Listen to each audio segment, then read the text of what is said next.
We start tonight with this. Player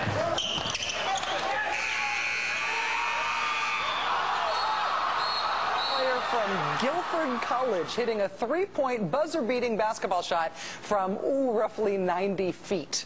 That was in a game a few years ago. Also, there's this one. This is from a high school game last March.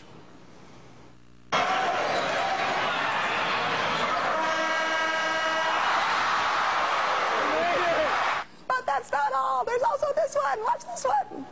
No!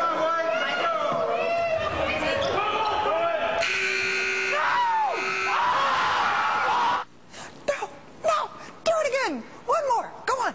Come on.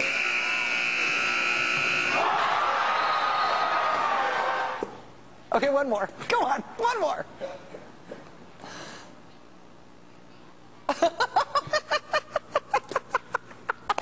That was so not one more. 2 seconds to go, and Myers, they're going to take a shot. He makes it! All right, there we go. Although the interstitial random Kent Outdoors was almost more perfect. Of those full court shots, the first one was college. The next four were all high school games. Players making full court shots. Just incredible, right? I have to say, it was very cool to spend my snowy day in my office today searching YouTube for all of those clips. But no one would say that seeing those clips, seeing those shots, disproves that trying to make a 90-foot shot in basketball is a hard thing to do, right? I mean, even though there's evidence that it can be done, shooting from the backcourt is hard. And coaches, therefore, probably shouldn't plan on always making that shot in order to plan to win games. Everybody understands that, right? It's the difference between observing a specific thing and understanding whether or not that specific thing is a fair representation of how things are generally in the world. It's simple, right? It's kind of like being an adult. Everybody gets that. Apparently, unless you are in politics. In politics right now, full court shots aren't hard. We know that because we've seen YouTube clips of kids making them. In politics now, whatever we're looking at right this instant disproves everything else we know about the world. I don't think it takes a genius to see through the more snow is proof of global warming claim. 63% of the country is now covered in snow, and it's breaking Al Gore's heart because the snow is also burying his global warming theory. The global warming hearing that Barbara Boxer was going to have tomorrow has now been canceled because of the blizzard. So it's almost too easy. It's the most severe winter storm in years, which would seem to contradict Al Gore's hysterical global warming theories. Rumor has it that another storm could be headed this way next week. Global warming, where are you? We want you back. See the science at work here? Clearly the climate can't be changing because there's a storm this week on the East Coast. Sean Hannity has proven that there is no such thing as global warming because Sean Hannity feels cold. We dispatched the Rachel Maddow Show's chief winter weather correspondent, Mr. Kent Jones, to try to confirm Mr. Hannity's intrepid reporting. Kent? Still snowing. Still snow. Not a snow. No snow. It's still snowing. It's not snowing. It's snowing.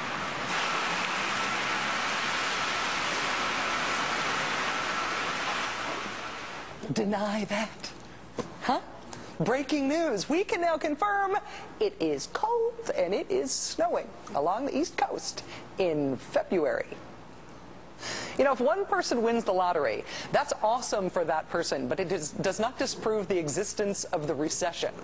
When it rains in the desert, that does not disprove the existence of the desert. It's still a desert right there, even in the place where it rained. If you have smoked a cigarette in your life and you are not currently suffering from lung cancer or heart disease, your existence, while healthy and happy, does not disprove the fact that smoking causes lung cancer and heart disease. The evidence we have of flight, birds, bees, airplanes, what have you, does not disprove the existence of gravity. The existence of monkeys does not disprove evolution. The existence of tadpoles does not disprove the existence of frogs. Full court shots are hard. Evolution is real. Gravity is real. The recession, real. Deserts, dry. Smoking, bad. Frogs exist. Also, so do storms. The fact that it is snowing somewhere, anywhere, at any one time, does not tell you any useful thing about the overall climate.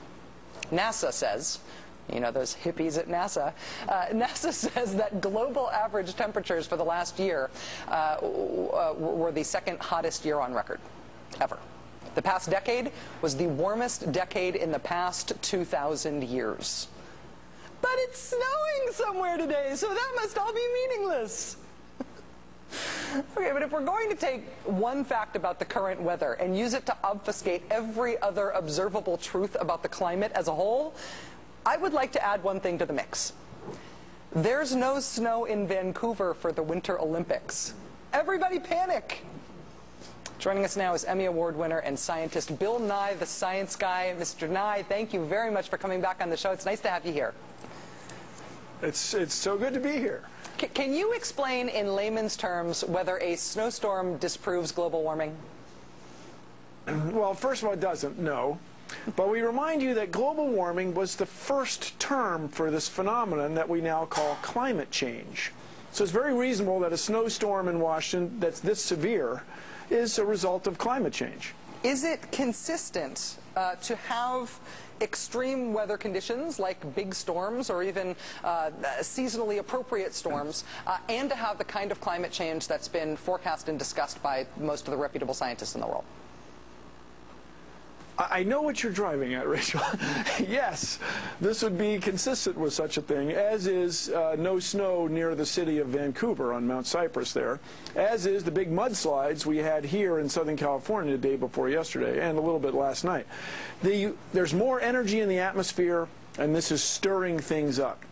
If you want to get serious about it, these guys claiming that the snow in Washington disproves climate change are almost unpatriotic. They're denying science. So they're very happy to have the weather forecast be accurate within a few hours, but they're displeased or unenchanted by predictions of the world getting warmer. It's really, it shakes me up.